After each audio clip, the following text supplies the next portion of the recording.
Hello नमस्कार प्यारे बच्चों, मैं राजा यादव स्वागत करता हूं आपका अपने यूट्यूब परिवार SWR ऑनलाइन क्लासेस में। तो कैसे हो आप सभी, कैसे चल रही है आप सभी की पढ़ाई। उम्मीद है आप सभी बढ़िया होंगे, आप सभी की पढ़ाई बेहतर चल रही होगी। अब आपका पेपर 20 दिन मात्र बचा हुआ है बस, ठीक है। जो जिससे आपका पेपर 20 दिन बचा हुआ है, इसी को देखते हुए हम आज हिंदी में एक और महत्वपूर्ण जीवन परिचय प्लस साहित्यिक परिचय लेकर आए हैं, जो कि आपके बोर्ड एग्जामिनेशन में पूरे के पूरे 5 नंबर पूछा जाता है। कितने नंबर का?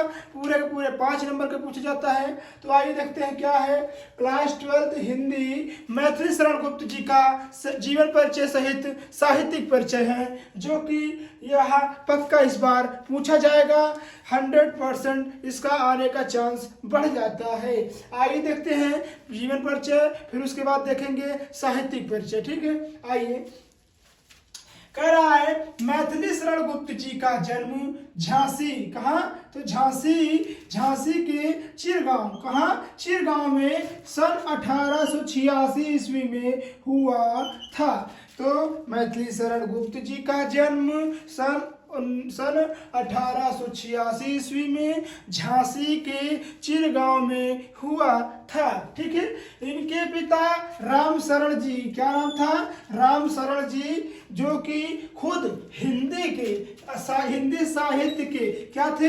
अच्छे कवि थे। क्या थे? जब इनके पिता साहित्य के कवि हैं, कहते नहीं है कि पहलवान का बेटा पहलवान होता है, उसी प्रकार जिस प्रकार पहलवान अपनी पहलवानी अपने बेटे को सिखा देता है, ठीक उसी प्रकार यहाँ पर मैथिली शरण गुप्त जी के पिताजी ने किया क्या? साहित्य, वो खुद हिंदी साहित्य के अच्छे कवि थे, इसीलिए इनके पिता इन्हें अपने पिता से ही कविता की प्रेरणा प्राप्त हुई। इन्होंने जिस प्रकार पहलवान अपने बेटे को पहलवानी सिखा देता है, वो भी जाकर आगे अच्छा खासा पहलवान हो जाता है, ठीक उसी प्रकार इनके पिता भी एक साहित्य कवि थे, जो कि अपने बेटे को भी उन्होंने कविता की रचना, कहानी की रचना करना और उनको प्रेरणा देना सिखा दिया। और क्या हुआ? गुप्त जी शिक्षा दीक्षा कहाँ से हुई? घर से ही हुई, क्योंकि घर से ही संपन्न हुई थी। क्यों? क्योंकि इनके पिताजी खुद जब एक साहित्यकार थे, वह कितने पढ़े लिखे होंगे आप अंदाजा लगा सकते हैं। इसलिए यह इनकी शिक्षा दीक्षा घर से ही संपन्न हुई। इसी कारण से इनके अंदर काव्य की अभिरुचि जागृत हुई। क्यों? क्योंकि कुछ भी अगर त्रुटियां हो जाती थी तो उनके पिता उनकी जितनी त्रुटियां होती थी सही कराने में कह सकते हैं समर्थन देते थे, जिससे वह गलती आगे चल के ना करे। यही करते हुए क्या, यही कहानी रचना और तरह तरह के कह सकते हैं कि इनकी पहली कहानी क्या थी? तो पहली पुस्तक थी रंग में भंग डालना, ठीक है। तो वो ये सब रचना जब की, यही करते हुए रचनाएं करते हुए ही इनका निधन सन 1964 ईस्वी में हो गया। इनका स्वर्गवास हो गया। कब? सन 1964 ईस्वी में इनका स्वर्गवास हो गया। ये हुआ हमारा जीवन परिचय। जीवन परिचय इतना कर लीजिएगा अगर क्लास 10th में है तब, अगर आपको पूछा जाता है जीवन परिचय तब, और रचनाएं इतना लिख दीजिएगा, ये हो गया आपका 5 नंबर तैयार, अगर आप क्लास 10th में है तब, ठीक है। अब आइए देखते हैं साहित्यिक परिचय, जो कि हमारे लिए बहुत ही महत्वपूर्ण है।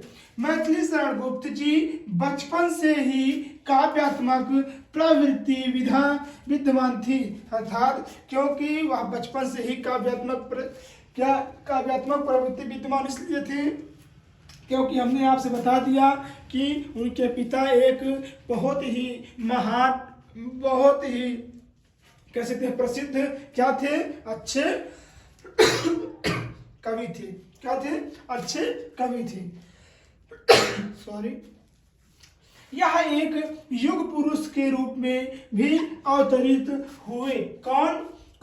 तो मैथिली शरण गुप्त जी ने एक क्या हुआ? तो मैथिली शरण गुप्त जी एक युग पुरुष के रूप में अवतरित हुए, अर्थात उस युग के यह महान कवि हुए। कब? 1886 से लेकर 1964 तक के बीच में यह एक महान क्या हुए? महान पुरुष हुए। इन्होंने हिंदी को अपनी प्रतिभा के स्पर्श से ही से जो संजीवनी शक्ति प्रदान की कि उसी के फलस्वरूप यह लोगों के प्रिय कवि हो गए। इन्होंने अपनी तन मन धन सब से पूरी मन से यह कह सकते हैं हिंदी साहित्य को बलिदान बलिदान नहीं, अर्पित कर दिया, जिससे हिंदी साहित्य को और प्रखर निखारा जाए। ठीक है, इसीलिए इसी के फलस्वरूप यह कवियों में सभी कवियों में श्रेष्ठ कवि थे, यानी प्रिय कवि बन गए। ठीक है, इनकी रचना में राष्ट्र प्रेम कूट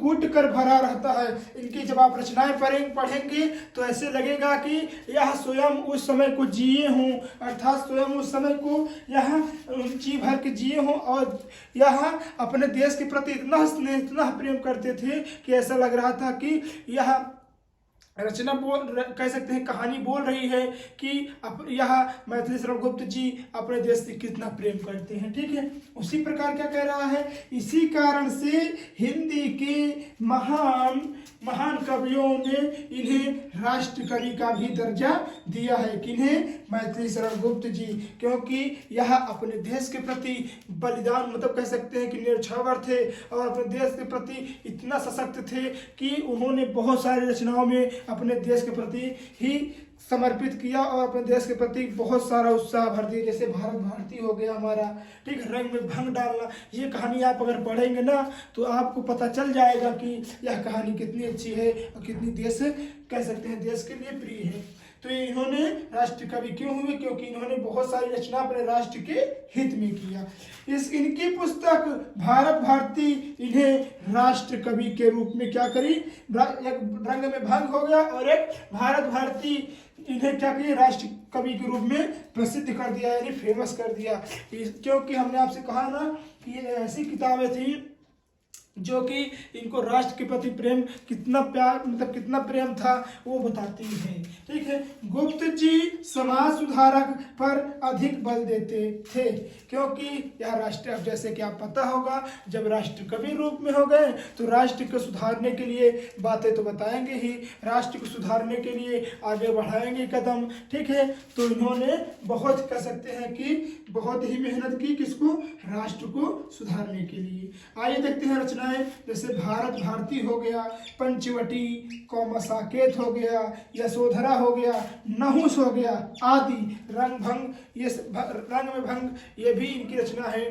ठीक है, तो प्यारे बच्चों, कैसी लगी आपको यह वीडियो? यदि वीडियो अच्छी लगी हो तो प्लीज़ वीडियो को लाइक कर दीजिएगा, चैनल पे न्यू है सब्सक्राइब करना नहीं भूलिएगा। ठीक है, अगर आप चाहते हैं कि आपको ऐसे ही क्वेश्चन आपके एग्जाम के पहले अच्छे क्वेश्चन मिलते रहें तो आप इस चैनल को सब्सक्राइब कर लीजिएगा, जिससे आपको वीडियो एन मौके पर मिल सके। ठीक है, आज की वीडियो में बस इतना ही, मिलते हैं किसी और मज़ेदार वीडियो में, तब तक के लिए धन्यवाद। जय हिंद, जय भारत। आप स्क्रीनशॉट ले लीजिए।